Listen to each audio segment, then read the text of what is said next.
Okay, so good afternoon, everyone. It is 1 o'clock, so we'll go ahead and start. Give me just 1 second. There we go.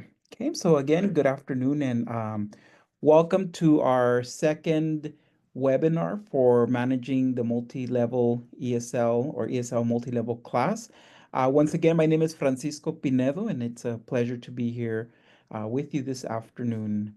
And for those of you who would view us later, welcome as well.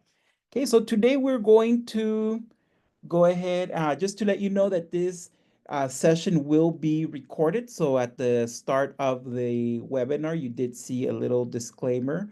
Again, if you click accept, you're in. Again, it's just a very quick disclaimer on the virtual meeting conference recording notice. So leave that information there for just a second. Um, just to let you know, this recording will be put in the Moodle course later for later use of the people who were not able to be with us this afternoon. Okay, so welcome back. Since we last met, noticed in the discussions that definitely you started thinking about your multi-level ESL lesson that will be submitted by the end of week 4.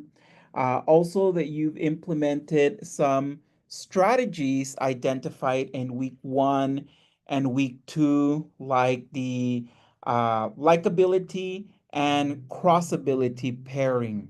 Okay. I've also last night I taught my class and we did uh, both. We actually did both types of grouping, and I got some interesting feedback that I'll share and also share in the discussion boards.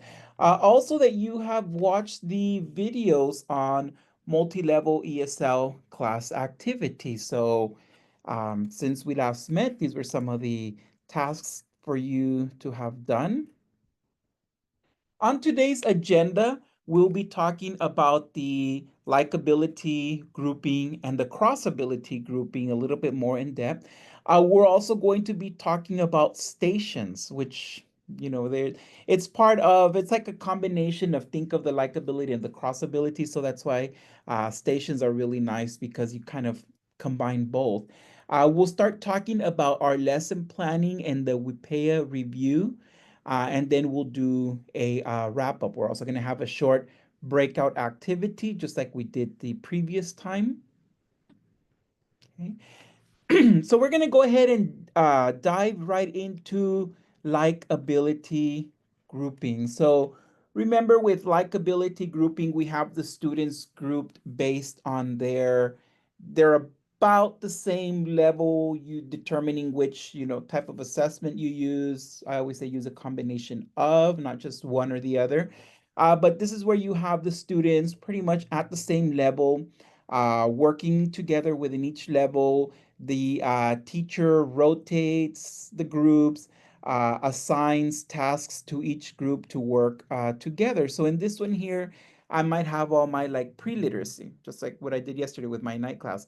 I had a group of about 4 pre-lit students who were new. This was the second week of class.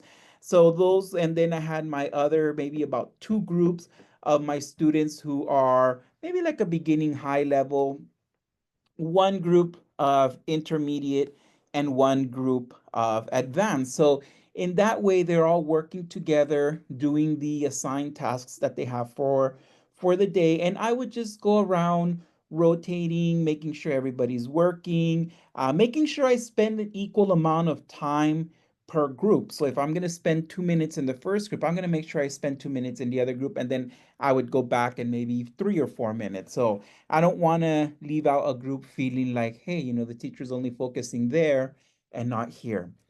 Example of this would be like in the low beginning ESL group. We could have students draw a picture about a vocabulary word selected, then label the picture. So interesting. It's like it just came out of the lesson plan that I did yesterday, which is in fact what we did. We started a new unit, and usually we have vocabulary introduced for that unit. So my beginning students, they would draw, instead of writing the word or defining the word, they would draw it and label it. The unit we're starting is on health, so we're talking about body parts. My high beginning student will find the definition of the word, use it in a sample sentence. So now in this way, the students are working together to do simple definition, not definition, sentences. Some of them do like doing definitions. They ask me like, can we do the definitions just for their reference? I'm like, sure, go right ahead. As long as you finish first your assigned task. My intermediate advanced group, more of a close reading activity, using the vocabulary words and use words in a paragraph about a topic. So here we're having two different things, more independent work where they could, just with a little bit of guidance, they could go ahead and get started. But again, that doesn't mean I'm going to leave that group, just to work on their own. I have to model a paragraph, show them how do we start a paragraph, making sure we indent at the beginning, making sure what is our topic sentence, our details, supporting evidence, all that. So again, it just shows that even in this type of grouping, you are still going around and still providing them with the same amount of time to for them to do the assigned task. In likability grouping, we set time for all groups. 15-20 minutes works best. Anything after that, with my experience, I notice I do lose the students. Because again, 15-20 minutes could seem like a long time, but if they're really engaging, it's a short amount of time. And if I see that my students are very engaged and I hear a lot of good conversation, I extend it. I don't want to, shut them off. I let them, a few extra minutes of just giving them that practice. And again, it could be successful. Yesterday, my class decided they wanted to be quiet all night. So that was a struggle. The week before, it's like I couldn't get them to quiet down because they were so engaged. It's one of those things. It's the same class. It's just each week is so different. Each group will have a time manager.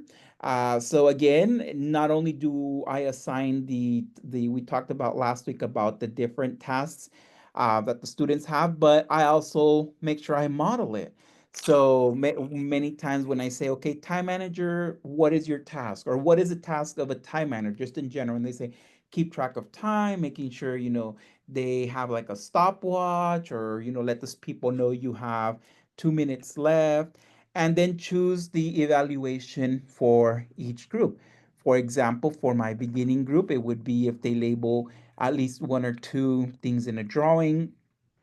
My intermediate student would be, for example, in the writing the sentence, did they use proper punctuation, capitalization? Did they use the word correctly?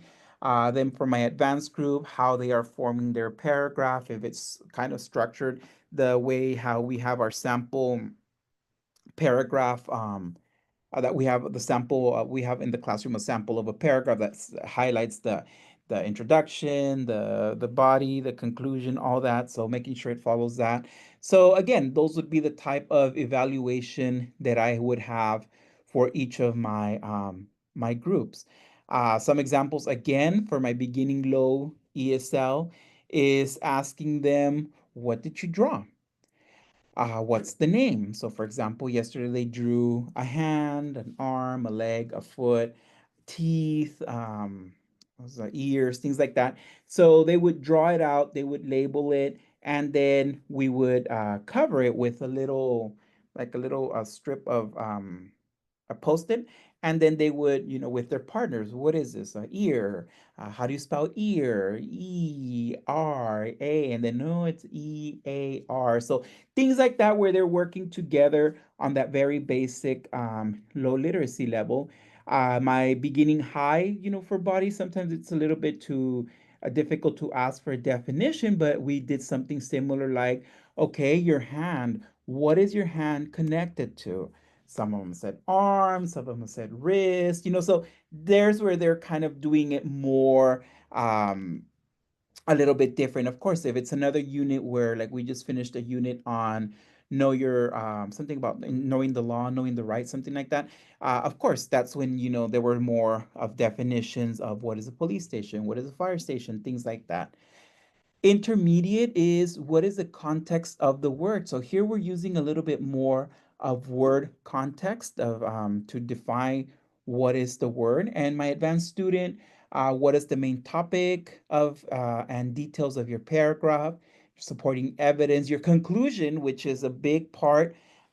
We always tell the students, the next step, we want you to do the high set, whether it's in English or in Spanish, most likely in Spanish, but you have to make sure that you have in the paragraph the main topic, details, and supporting evidence and a conclusion. So we always instill that in the minds of our students. That way, they know how to construct a good paragraph. So you could see that throughout the class, we're all doing different types of activity, but the unit is the same. I haven't changed it one bit. I haven't said, okay, this group, you're going to be only working with this. This group, you're going to be doing something different. No, we're all doing the same unit, the same lesson. It's just differentiated a little bit more different based on their level.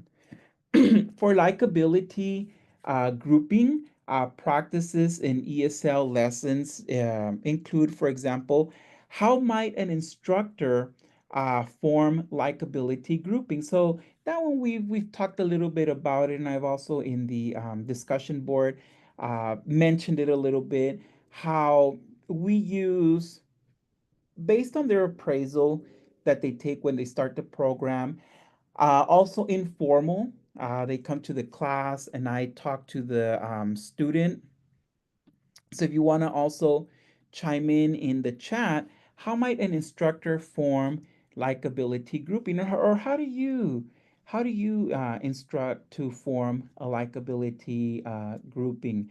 Other ideas are, for example, the student sometimes feels comfortable with somebody in class. So at first, I let them kind of partner together, but then if I see that they're at different levels, I kind of like encourage one student to go to one group and another student to go to another. So in the chat box, um, how might an instructor form likability grouping? So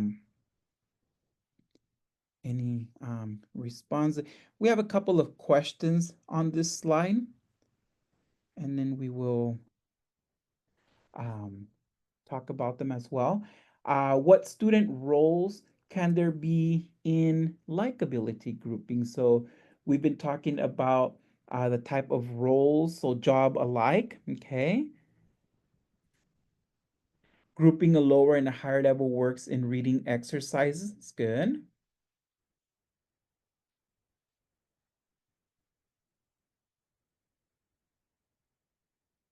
Depends on the student's language ability, for example, speaking versus, yeah, that has that actually, that brings up a good point. It all depends on what the student's language ability is.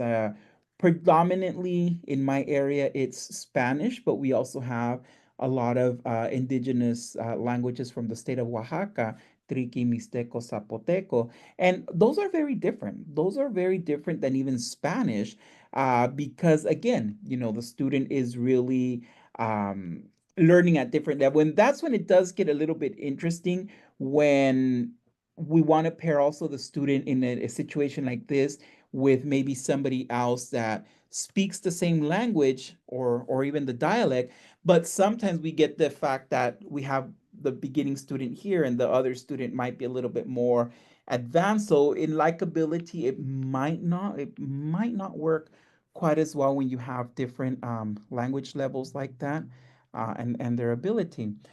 Excuse me.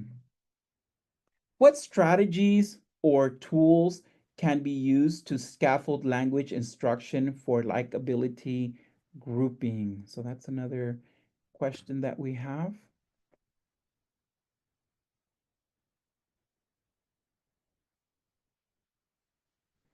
And while you're writing, I'll just go ahead and touch on the first two bullets. As I said, it all teachers, we know our students best. So sometimes the appraisal might say the students, these are their abilities, but when they're in the classroom with us, we see that they're totally different. So that's also, I always use a lot of just my intuition, what I kind of feel, what their strengths, weaknesses are, and from that, put them in that likability grouping. Roles that can what roles can there be for students in likability grouping? We still have the timekeeper, we still have, I might not have a note taker for my beginning level because they might not be at that level of taking notes, but definitely one or two persons who would be the reporters who would be able to report on what their group did, even if it's just a basic, this is an illustration of what we did. For example, last night for my beginning students, let's imagine this was the hand. So you have the picture of the hand. So the reporter showed, they drew a hand and they labeled the parts of the hand like finger, um, and then another student, they drew a leg and they showed it and say, this is the leg. So even at that level, the student can use, for example, my beginning students, they used drawings that they made. One group did, very, simple drawing. Others were very elaborate on what they did. So that's, the type of roles. The timekeeper as well. I gave them about 15 minutes to do this task, and they were pretty good with the time. For writing exercises, I use writing sentence frames. Yes, sentence frames are great. We in our actually my intermediate group, they did have a sentence frame that they would use where they would have, I call it like they would just fill in the blanks. They would fill in the blanks with information pertinent to what they're writing. So yeah, that's a great one that we can also really use. And even for my beginning students, they copy down, I call it the frame or the structure, and then they could fill it in with a few words that they've acquired or, work on it together as well. And the last question is, what are some interpersonal skills students might need to work together in this activity? So this is a really in more in-depth one because sometimes we get to know our students, but sometimes this is something where it could be take a little bit longer if we've known the student for a couple months than maybe if they just started this week. But what are some interpersonal skills students might need to work together in this activity? So I'll leave that up for patience and initiative. Yes, I really like that. Yes, especially I would say initiative. It always takes that brave person to start off the activity. Personality, speaking, processing speed, and willing to work with others. Yes, that willingness component is so crucial. I always tell my students, in the classroom we work together like you would in a job. We work in groups. Just like in a job, you have to work with different people. There's people who take more leadership roles. There's people who delegate time better. There's people who are able to resolve conflicts better in situations. So the willingness to work with others. So I always encourage that soft skill. We learn it in the classroom so then they could transfer it out into the real world. So I think this one is a great one. Well, all of the initiative, the patience. Definitely, you need the personality, the processing speed. Some of us by nature speak faster.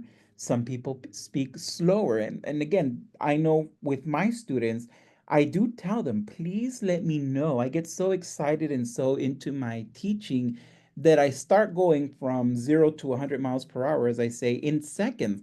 So I tell my students, it's okay to let me know if I'm going too fast. Just, give me a hand gesture like slow down or something like that, and then that's kind of a visual cue on me as well to kind of like slow down, or the opposite, to speed it up a little bit. So that's perfectly okay, and I tell my students it's okay if within your group you want to, if someone's speaking a little bit faster, maybe ask them kindly, to maybe repeat or to slow it down.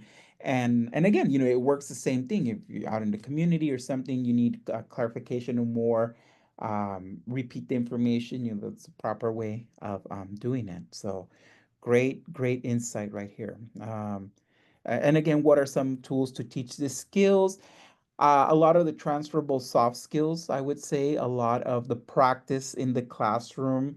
Um, Really, for this is just something that you would practice in the classroom more so than to say, we're going to read about this or read about that. It's just that practice with our students of grouping, working well, learning how to be in a team, how to delegate tasks and not to volunteer, not be voluntold, like I see a lot of times. Okay. So have you used likability grouping in the past? So in the chat box, if you want to go ahead and put, have you used likability grouping in the past? And just yesterday, yesterday was Read Across America Day, so I went to go read at a local elementary school and just seeing how a lot of the elementary classrooms are set up, it seems like most of them are set up in a likability form. And I'm talking to you about maybe like kinder through third grade. I also did a fifth grade class where I kind of saw the opposite of a more of a crossability. And the way I know is based on how the student is grouped together is based on their reading level. So the teacher would have a student who is the highest reader of the group with an intermediate with a emergent reader as well. So classes, okay, so that then, and I think we were mentioning this a little bit in the here, and then also after another training that I've done is that sometimes classes, and even the first session that we had here, we're talking about sometimes it's only two, three, or four students. Chances are they're probably different level, but also it might be that they are in a single level. So in this case, when you do have students who are, it is a small group. Sometimes, yes, it might be a little bit more difficult to do one or the other, but you could still even make it work. I was in a situation where the teacher only had two students. One of them would show up regularly, so it was pretty much just kind of like more tutoring. But even with that, the person said, I picked up a few tips on how I could work with the student to practice this type of grouping. Even if it was just with one student, it was more, of course, timekeeper. The teacher would also take part in. I'm the timekeeper. You're the reporter, and then they would switch. So just different things that you could really do, even in small group settings. Um, and yes, we see that a lot, depending where we are in the state. Some of our rural agencies might have that situation where only you have a few students. So either one or the other would work best. Sometimes we would see that in the small groups like this. Usually they're more kind of the same level. It's just been my experience. I could be wrong. Okay. Now we're going to talk about crossability, which I really enjoy crossability more than likability because I feel that the students have more, are learning more of the soft skills of working together, and really working together where somebody in that group is going to be able to assist other people in that group so then everybody could get the tasks done. So students are grouped in with all levels within each group. And when I'm talking about all levels, I have pre-lit students all the way to advanced students in a group. And it's usually three or four per group. Sometimes I don't do I kind of like three as a magic number, but four seems to work well with my Monday, Tuesday class, which is my biggest class that I have. So in group one, for example, I might have one beginning low, one beginning high, one intermediate, and one advanced. So in this one here, you could see that there's a pretty good balance of 25, 25, 25%, and 25%. So then in that case, it won't feel too overwhelming for my advanced student to feel like I have to help everybody else because they have the intermediate student who is also able to assist.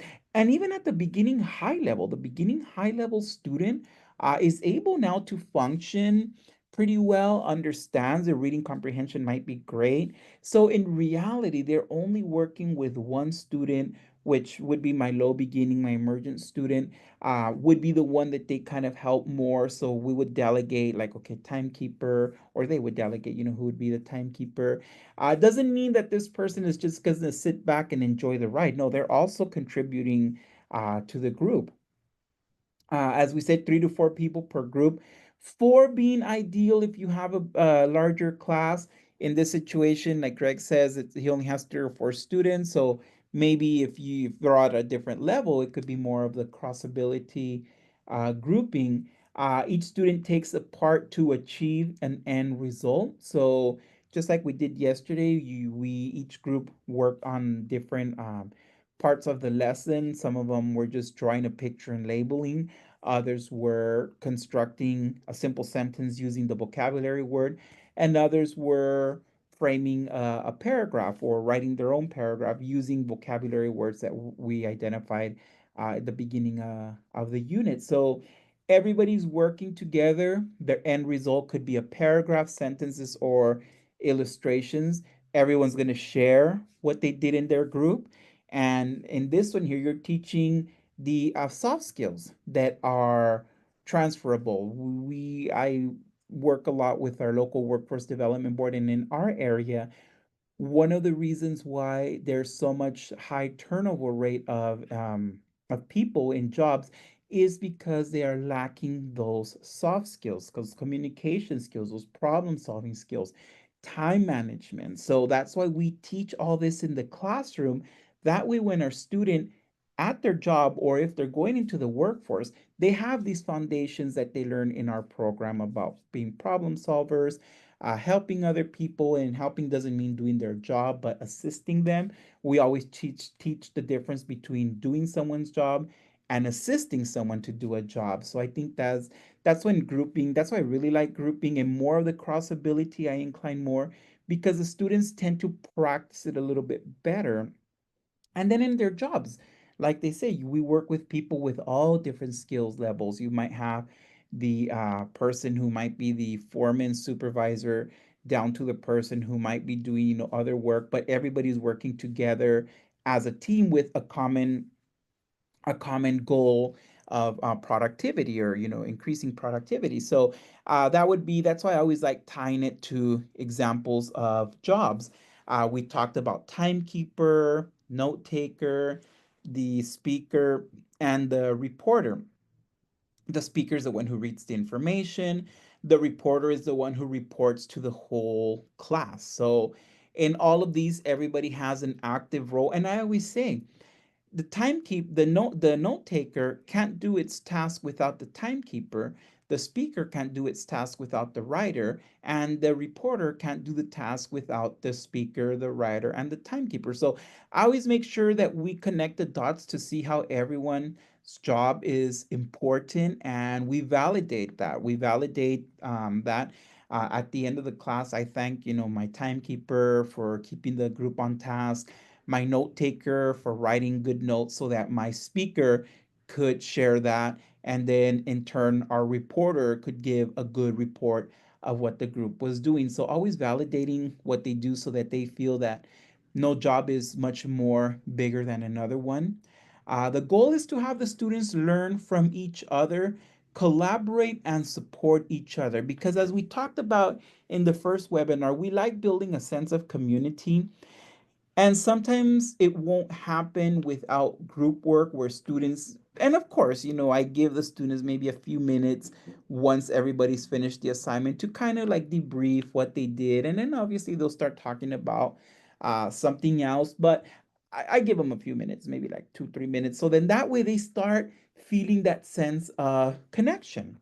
The role again is for the teacher to facilitate and assist each cross ability grouping. So that's again when we were talking the teachers, I like now to guide on the side where I'm more of the facilitator and not really like right now, just the one doing all the talking and my student receiving all the information.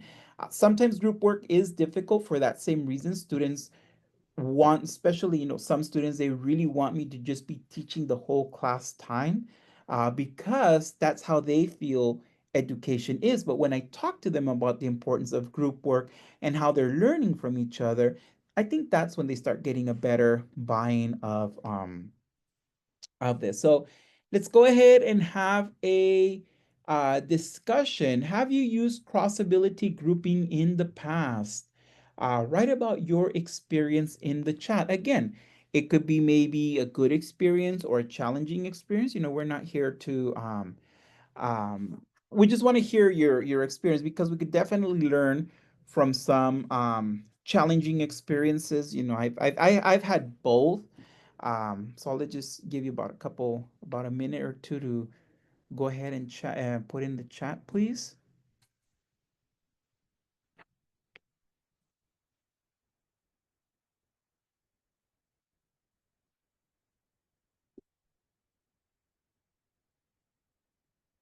Hmm. Some of the experiences I have had with cross-ability grouping before I really read more into it was that I did have a few times, some students say, like, we feel we're doing most of the work. And that's when I would go in and as a whole class and talk about the importance of group work, how we are each, if we're in a group of four, each of us is 25%. If it's four, equals 100%. If it's three, each of us is 33.3% to equal 99.9%. So I always kind of break it down like that to my students so that they feel that one part is not doable without the other part. So we need all parts.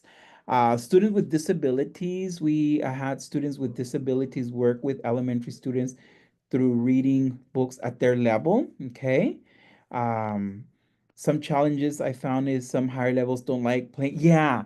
And I think and I think that's where I was getting to, George, with my comment, is that sometimes the student feels like I'm playing the teacher role. I'm the student. I'm here to learn. I'm not here to essentially do my job. But that's when sometimes I kind of switch that mentality to be like, you're the leader.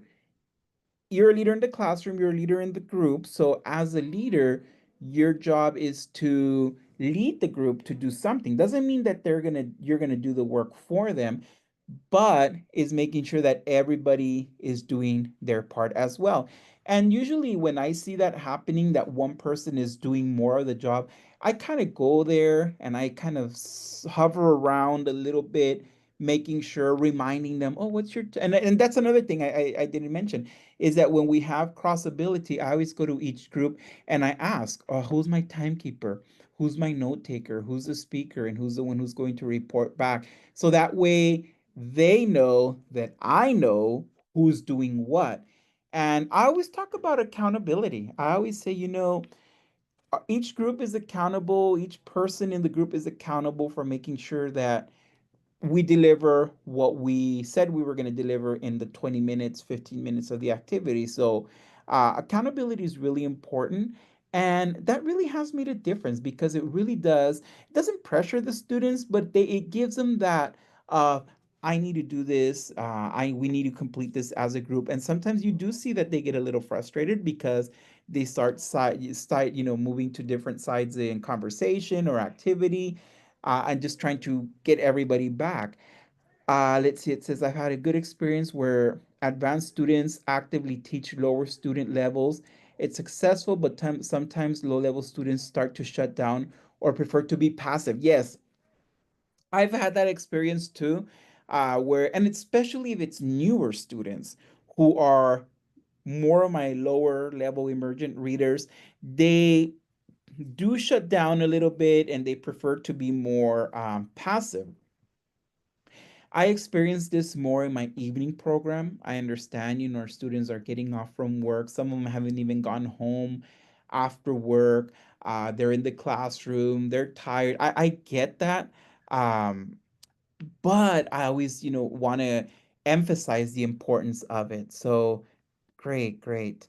Okay, so now let's break into groups and discuss in breakout groups what have been your favorite crossability activities. So we're going to go ahead and do um, breakout groups. So let me see if I so here are some of the things that you will be discussing in your group is the name of the activity, how many learners in the group, what is the crossability task or product, what is each learner's role in completing the activity, what authentic language are students using and give examples. Okay, so I believe we're going to open up the it might just be a two. I just opened up the rooms, and there's one room with two people, and there's one room with three people. Okay, perfect. Okay, so welcome back. And let's go ahead and debrief a little bit if people want to share what you were discussing in your group.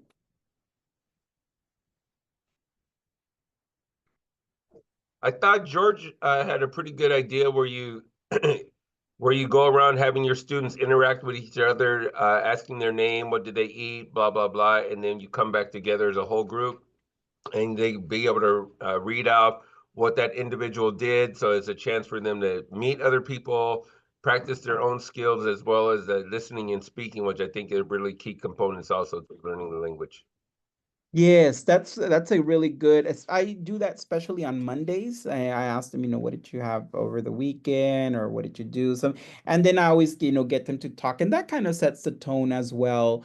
Remembering what the person said, and something say, oh, he or she. I'm like, oh, remember, we want to know people's names. So if you don't know their name, what would you do? Kindly go ask them for their name. Things like that that they could building more that sense of community. So great. Okay, we are going to go ahead and move on to stations. So, when we're talking about stations, we always think about stations of something that is done more in elementary. Again, I come from an elementary background, so I'm used to stations, but they're very different than these type of stations. So, in this type of station, when students are doing group, especially in a multi-level class, and I always say it could even be a single level classroom. You'll have the different levels within that level. Um, Having different stations of doing a task. For example, a peer support station where students are working together, helping each other, doing the task. Crossability station where you have students doing a task at different levels. You will have your beginning student, your intermediate, your advanced student, timekeeper, and all of these, you have a timekeeper and all those additional jobs. But on this one here, you'll have the person who's going to be the note taker, the reporter, timekeeper, things like that. And then you have the other station where it's independent work or with a partner station. So I also feel independent work is important. We do want to teach our students those soft skills of being independent learner, independent worker, not having to depend on someone else to help them do their job. We always want to teach them to be have that initiative of starting or completing a task without having to wait or for someone else to delegate them what to do. So I think stations are pretty good. I know sometimes in adult ed classrooms there are a little bit of limitations. If we're sharing space, we really can't move a lot of the things. Sometimes space is an issue. So if it's a smaller classroom, it is a little bit harder to do. We also want to think about people with mobility issues as well. Shifting around stations might be a little bit too much for them. So we always want to keep these things in the back of our head. But when we do work with stations, it works really well, especially the peer support station where students are helping each other completing the task. This is where I see sometimes, let's say, if it's students who are working on, we just did this last week with our my advanced students with uh, present continuous tenses. So the worksheet, the workbook had like three parts of it, and they were struggling on one of the, I think it was the second part, and one of the student was trying to reteach them a little bit of the lesson that I did, and then the other student picked up and said, "Oh yeah, and this is the example in our notes." So then they're working together with what I we did through the lesson and what they had in their notes, and then the other student was kind of grasping the concept and then rephrased what both of them said, and then they were able to complete most of the task. I mean, they ran out of time, but at least they got something like that. Whereas in my cross ability that I do in my Monday, Tuesday multi-level, more of the multi-level class, the students are able to work a little bit more um, at different levels as well, and then independent as well. So let's discuss who uses stations in their multi-level class. How do you use it? Whoops, sorry. So just very briefly, how does anyone use stations in their class? How to use it? Why might this be a good ESL multi-level strategy?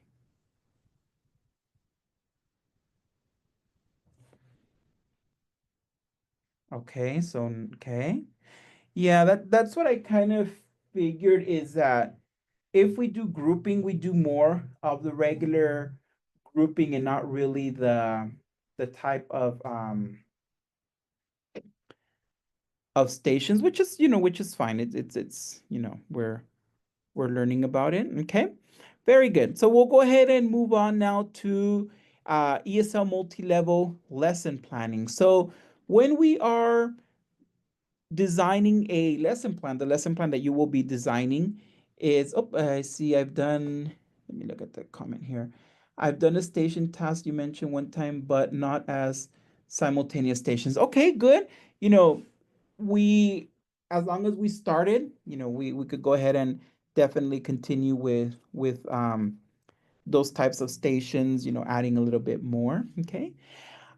So going with the multi-level lesson plan is, what are the stages of the WIPEA lesson plan?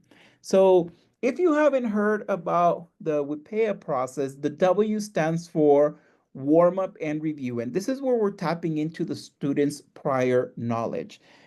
Just for example, the unit of health that we're starting, I started with the question, how many of you have been to the doctor or dentist recently? Most of them, oh, me or this or that, or taking their children. So now we're tapping into their prior knowledge and we're reviewing a little bit of what happened, where did you go, what type of vocabulary that you use.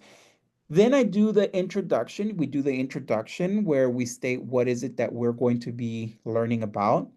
The presentation, which is the presentation, like in the curriculum I use, day one would be vocabulary. So I present about the vocabulary that we'll use. The practice, which was, the example I was telling you, the students identified body parts, drew them, someone wrote in the sentences. The evaluation, what is the evaluation piece that I'm going to use to make sure that the student is learning?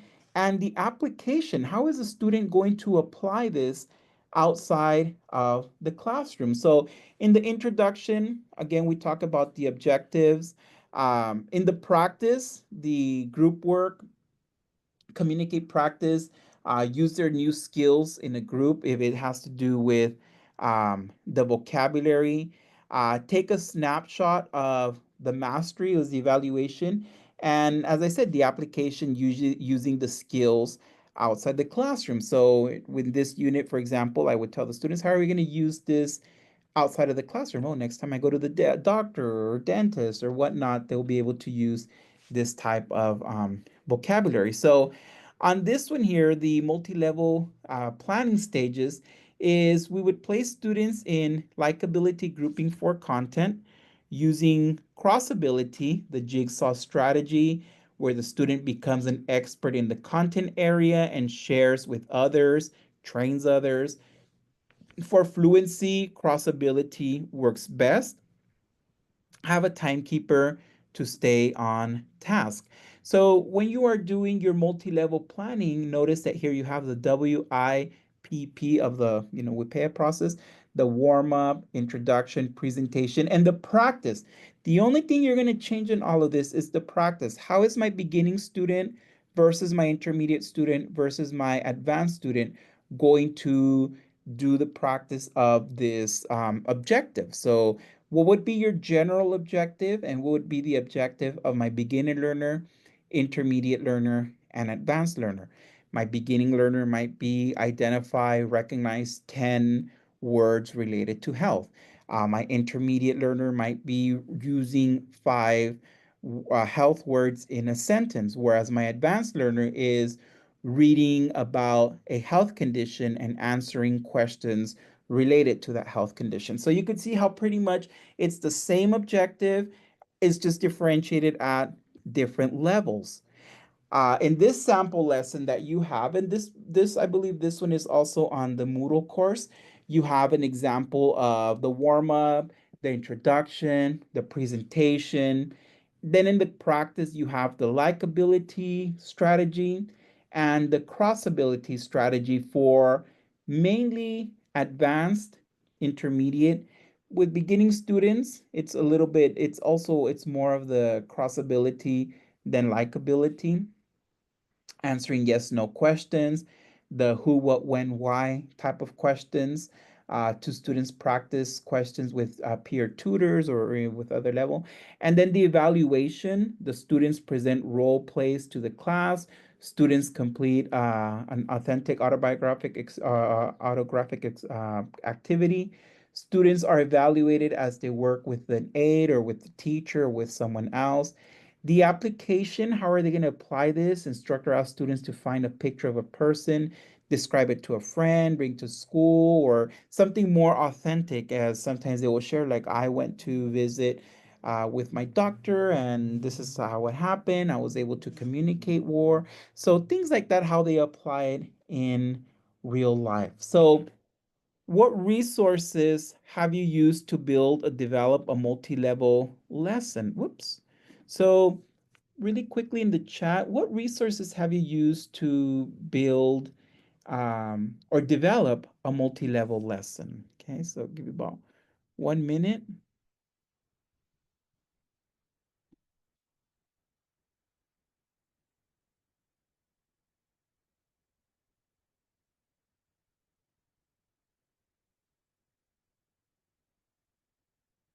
Okay.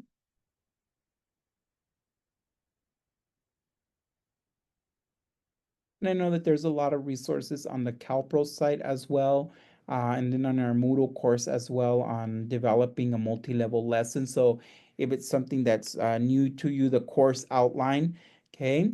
If it's something that's new to you, again, as you're finishing week 3 and 4,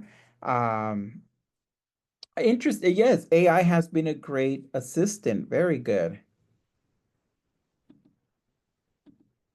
ESL Fast is an online good read. Yes, ESL Fast. I'm familiar with that one.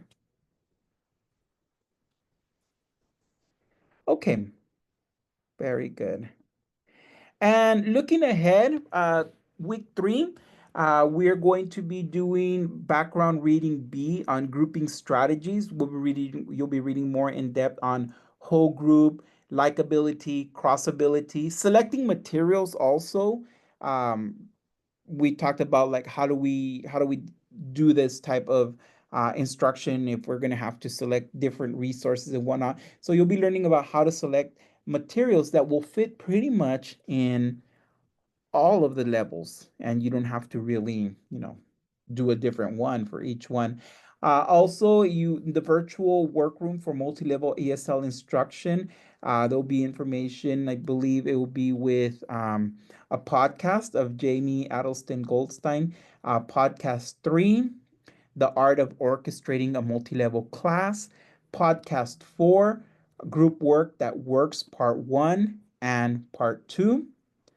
And then begin developing a single multi-level lesson plan with differentiated objectives and learning activities. So going back to that worksheet that I showed you, you'll have access to it, and then that way you could start planning your lesson. And I always encourage to make sure that it is a lesson that you can do with your students. Sorry, I jumped ahead. So for week 4, it would be giving feedback to colleagues on their lesson that they develop, reflect, provide solutions to address challenges facing multi-level instructors, and I've kind of read those, as we're going out through the weeks in the chat in the forums. Answered a few of them on that as well.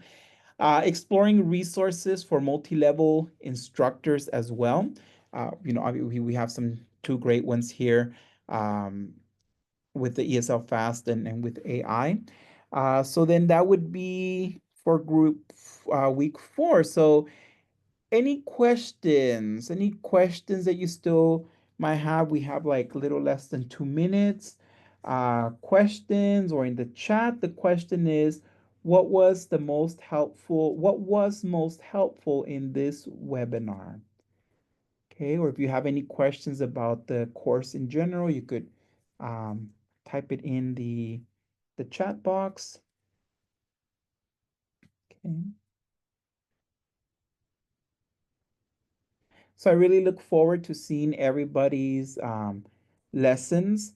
Again, if you need any additional, always contact in Moodle, contact me. I'll be more than happy to assist you. You'll be reading a lot more about the WIPEA model. I know I kind of just did like a brief flyby of it, but it's very interesting, and I could really say, especially in a multi-level class, I do it and I could save it. I could archive it and reuse it again and just tweak it up as time goes by. Okay.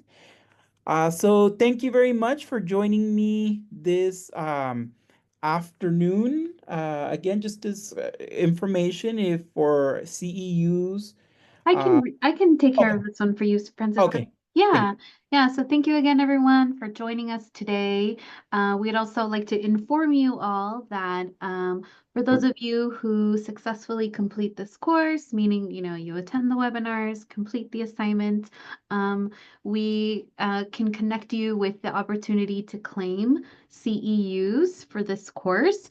We personally don't award them, but we connect you to Sacramento State University's College of Continuing Education, and that will be for a fee. So you can use, the convert this course into CEUs, take back to your district. If your district accepts those, that will, it's going to depend on your district. So you would have to find out if they accept those or not. But if you successfully complete the course, you'll be hearing from me in regards to CEUs. And if you have any questions about them, please feel free to reach out to me. I'm going to pop my email into the chat, so feel free. Any questions related to CEUs, go ahead and send them my way. Thank you, Francisco. Thank you, everybody, and we'll see you connected online.